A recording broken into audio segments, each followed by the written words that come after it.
What's up, guys? It's Darren Wood with House of Fly, and tonight we're going to tie the pip squeak. And I had an idea to tie the half pint at work today, and I mentioned it to Sam, and he kind of, butchered the name, and he called it the pip squeak. So I decided to make a variation of the half pint in BWO colorway. And came up with a new pattern, so we're gonna tie it. This is a size 18 fly, so it's pretty small. And we're gonna use Hen's Micro Crystal Flash for the tail and the wings. This is color sky blue to match the BWO wings. For the body, we're just gonna use thread. This is Danville's 70 denier in wood duck. This is my favorite color. Next, we're going to use, this is super fine dubbing. This is what we're going to use to build the thorax. So we're going to use blue wing olive color. In theory, this is dry fly dubbing, but being that it's waterproof and floats through the surface, air bubbles get trapped in the thorax and kind of creates bubbles. So it looks like an emerging BWO. I like to fish this short leash early in the season when the BWOs are coming off and midges are around. It's small enough to kind of pass off as a midge or a BWO or a pseudo.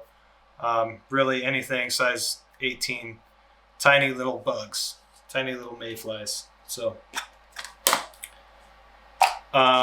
copper bead, we're going to use a copper bead 5/64. I think we decided. Let's get to it.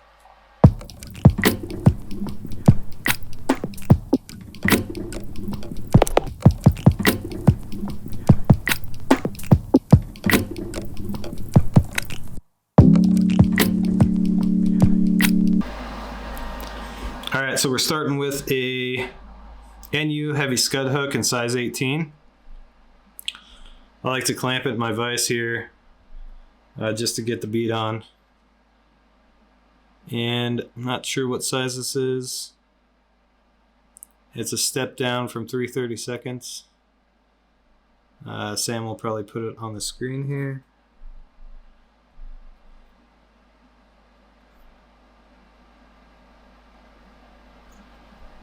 Get your bead on there. And we're going to start right behind the bead and build up a thread dam there. So it's one size underneath what? 3/32. 5/64. 5/64. That's what we said, right? Yep. You're so smart.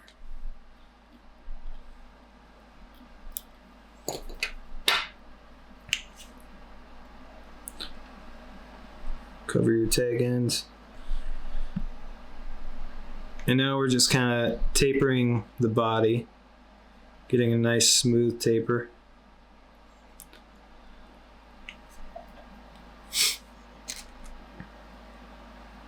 All right, now we're going to tie in some crystal flash. And this is Hen's Crystal Flash. It's pearl in color. We're just going to cut off 3 strands. I like to fold it in half and cut it again. So we'll have a total of 6 strands.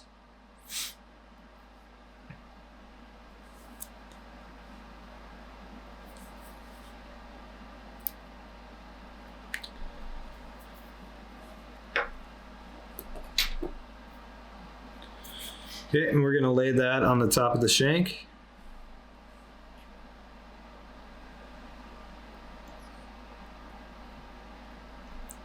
Start covering it in thread and work it down to the bend hook or the bend of the hook.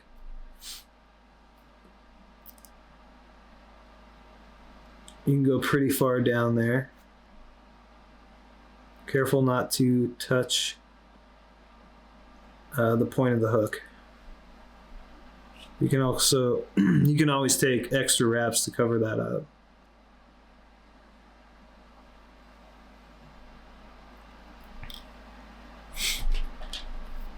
I like to snip this a little bit shorter than the hook gap for the tail.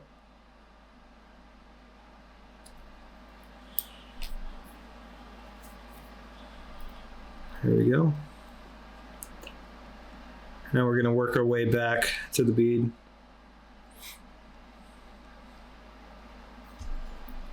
Okay, next we're going to take some super fine dubbing.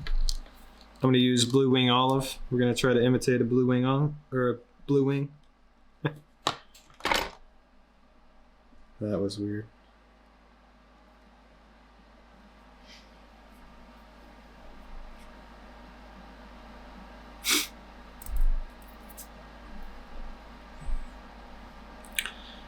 You don't need a ton of dubbing here. A little bit goes a long way.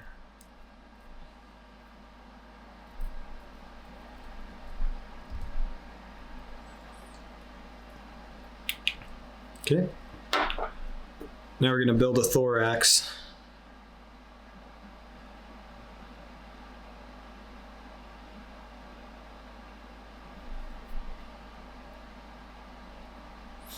I like to build it about the size of the bead. Nice plump thorax. And at this point, we got 6 strands towards the top of the bead. We're just going to split this 3 on either side. And what I like to do is kind of figure 8 around these strands and pull them to each side of the hook. So it splays out like 2 wings on the side of the fly. Take a few more wraps to build a collar around the bead. Now we're going to whip finish.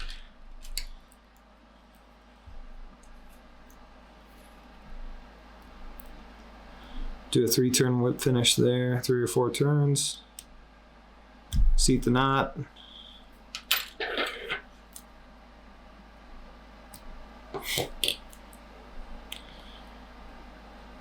Okay, now we go back and we cut the wings. I like to go about twice the width of the thorax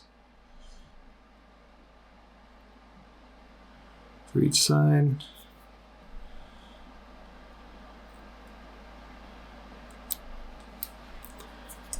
There you go. Now we're going to finish it off with some raid zap.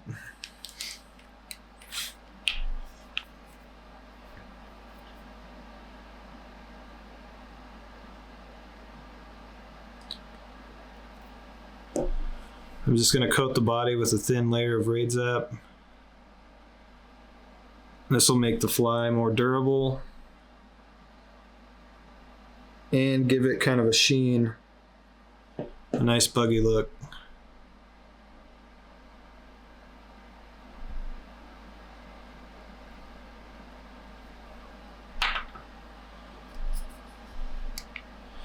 Zap it.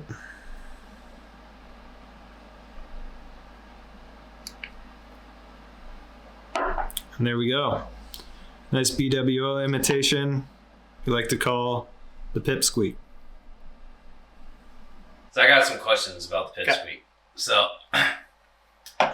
So you say use it on a short leash. Yeah. How short should a short leash be? And why do you call it that? Anytime I do a short, I don't know why I call it a short leash. I think on the Missouri, typically we're fishing like 6 to 8 feet deep, long nymph rigs. And I guess that's considered long on the Missouri. Short leashing on the Mo is kind of, we're not fishing those deep buckets like wintertime where we'll run like a 6 foot, 8 foot, 10 foot leader. Rather we're fishing, I like to go kind of inside chest. So like anywhere from here down is considered short leash to me. Anytime you see fish rolling, kind of not really eating on the surface, but just beneath the surface, I like to short leash. You cast it right in front of them, 3 feet in front of them, let it sink a little bit. They'll hit it right away. You can almost knock them on the head with it and they'll hit it. So also short water, we're talking 2 to 3 feet deep. Once the fish kind of get acclimated to the warmer air temps of spring, they'll start moving out of those buckets and into the riffles. So that's a good spot to use short leashing technique. I run it tandem with a bigger fly, usually like a scud or tailwater sow bug, something like that. And then I run it tandem with a mayfly, BWO, pseudo, or even a zebra midge. So that's how I like to fish it. That's how I came up with the pip squeak. How did you first hear about the half pint, and why was that your go-to short leash nymph? Yeah, so you'll be surprised. So guiding with Dave Bloom. Oh, I knew. Yeah.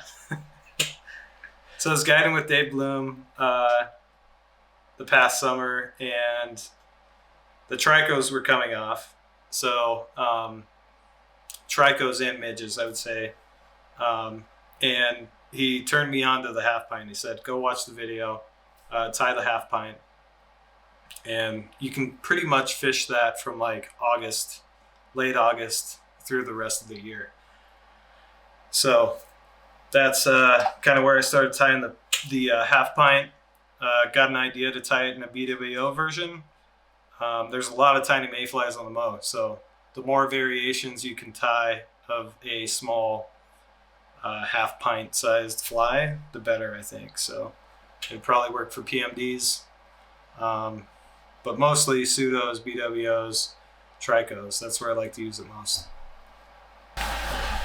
If Dave Bloom told you to fish this in a size 10, would you? Yeah. I wouldn't think it would work, but I would probably try it. I would try fishing it. There's been some weird patterns that Dave was like, tie this up and fish it. Gartside streamer. No, the Gartside sparrow. He explained it. It's meant to imitate multiple things, from dragonflies to streamers to you can even fish it as a dry fly. He told me to tie that one time. I didn't believe him. We went out and guided, and it was a successful day. We had multiple hookups on that top fly. What's the name of the fly? Gartside's sparrow. Have you ever tied it? I have. Yeah. Well, we got to follow this up with that. Yeah, probably. Next video, Gartside's sparrow.